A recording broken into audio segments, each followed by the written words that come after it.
Hello, ici Lily Belette. Je vous parle d'un projet qui a vu le jour il y a longtemps.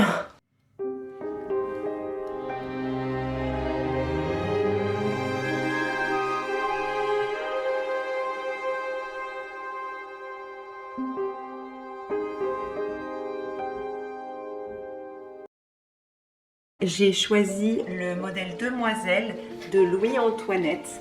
Je ne sais pas si vous connaissiez cette marque. C'est une marque de patron de couture qui a fermé il y a quelques années.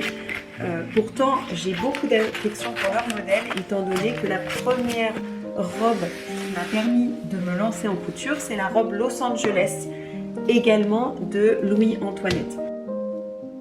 La robe demoiselle, donc c'est une robe très simple. Maintenant que j'en ai fait une, autant vous dire que j'ai absolument envie de l'avoir dans tous les tissus fantaisie qui me plaisent. Ce qui n'est peut-être pas raisonnable, mais en même temps, est-ce qu'il faut toujours être raisonnable? C'est un débat. La couture n'a pas été trop complexe parce qu'effectivement déjà c'est un patron assez simple qui ne contient pas beaucoup de pièces. J'ai quand même doublé entièrement la robe déjà parce que j'avais un petit peu peur de la transparence et ensuite parce que je trouve que les robes doublées ça apporte un petit peu d'élégance.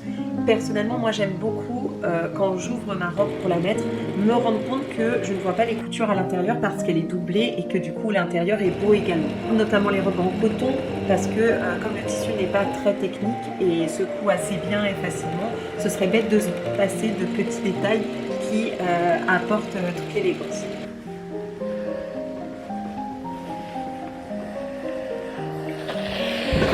Je suis une grosse fan de thé aussi. Alors forcément, quand j'ai vu le tissu, je me suis dit « Ah, celui-là, il est pour moi !»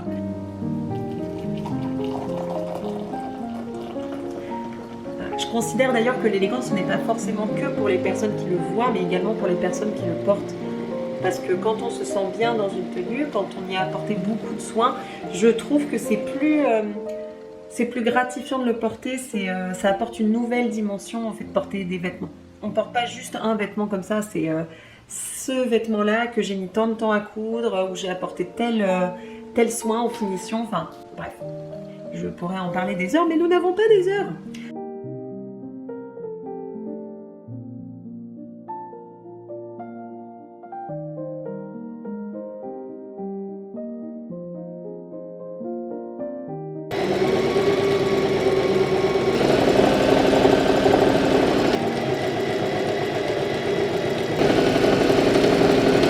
J'ose pas encore complètement le mettre tout le temps parce que bon déjà il fait pas la bonne température.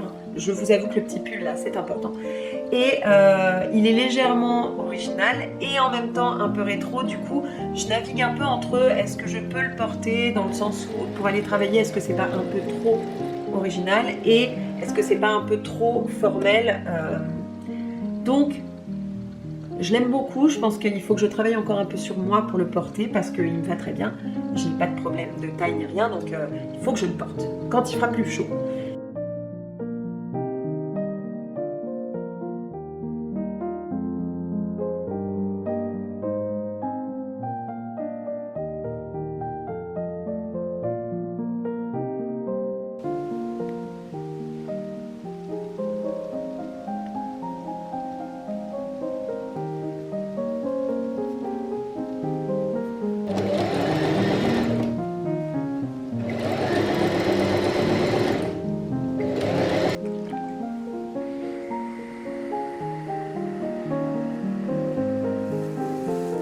Pour les finitions, donc les deux finitions dont je voulais parler, c'est la finition pour la jupe.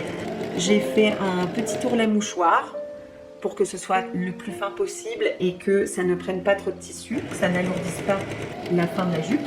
Et donc la doublure complète que vous verrez que j'ai fixée entièrement à la main parce que je trouve que c'est plus pratique finalement des fois de coudre à la main, on est plus précis et c'est plus simple pour faire des points invisibles, en tout cas pour moi. Mais ça veut aussi dire que je maîtrise mal le point invisible sur ma machine. Ne nous en cachons pas.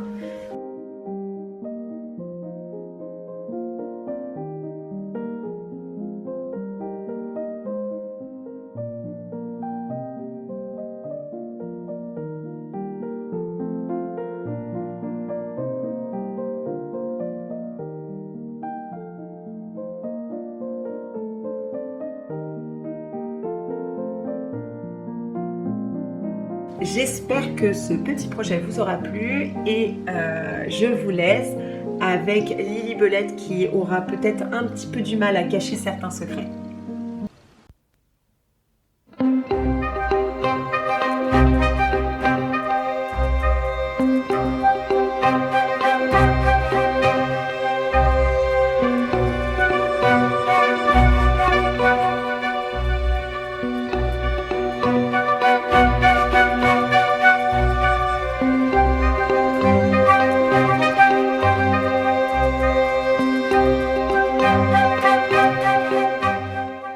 Merci d'avoir suivi ce projet. Je vous retrouve bientôt pour un nouveau projet créatif. Bisous!